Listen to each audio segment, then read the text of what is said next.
Just a reminder, because it seems like everyone needs it, not just women get abortions. People with uteruses get abortions. Trans people get abortions. Trans men, non-binary people of all genders get abortions. They're creating a world of insane people. You know, basically people are just out of their minds. What happens when we become unmoored from truth, unmoored from reality? So now we are seeing kids that are identifying as animals going to school, and they are purring instead of answering questions, and they meow, and the teachers are not allowed to question it because it's considered a queer identity. I am a 27-year-old transgender woman. I am a wolf-therian and a member of the furry fandom. When and how did you discover this inner wolfness? Probably around age 10 or 11. I was watching an anime about wolves and see the wolf running across the screen, and I'm somehow just intrinsically like, oh, that's me. It's madness. It's craziness. I mean, you know, we talk about somebody being out of touch with reality. Well, this is the very essence of insanity, right? Being out of touch with reality. Well, go to the insane asylums and you see people who have their own reality. Everybody has their own reality. They're creating a world of insane people. You know, basically people are just out of their minds. I've added a new set of pronouns to the pronouns that I'm comfortable being called. I've been sitting on Faye, Fair, Fair's pronouns for a while. And honestly, kind of psyching myself out about it. I'm like, oh, do I really want to change this again? And then I realized, I was like, who cares?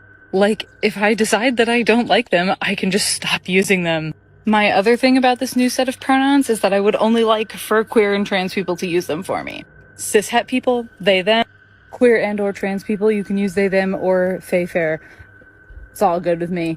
I'm excited because Faye, Fair pronouns make me feel very affirmed in my not feeling like a person.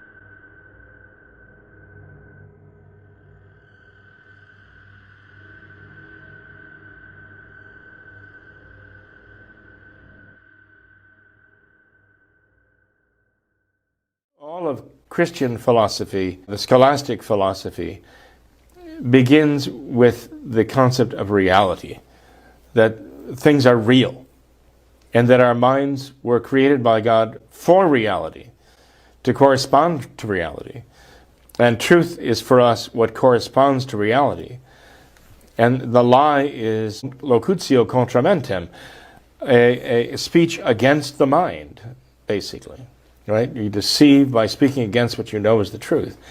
And so the whole idea of Christian philosophy is that our minds are made by God, our souls are made for truth. Nominalism, phenomenalism basically reject that whole idea.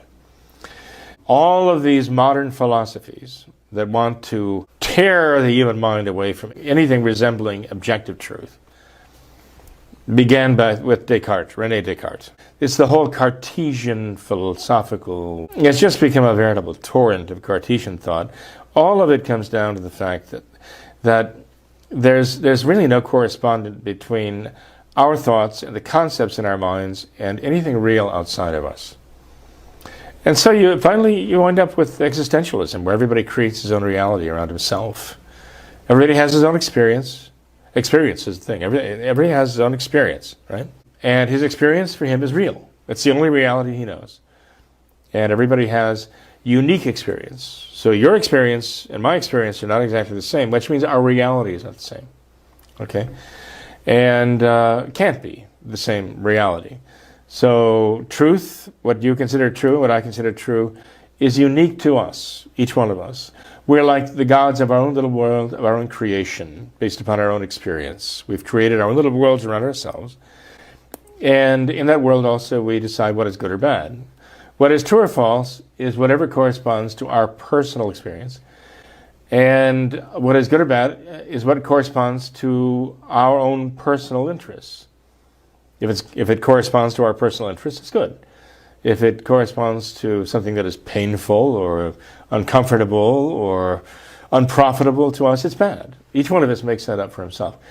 The essential idea of existentialism comes down to that.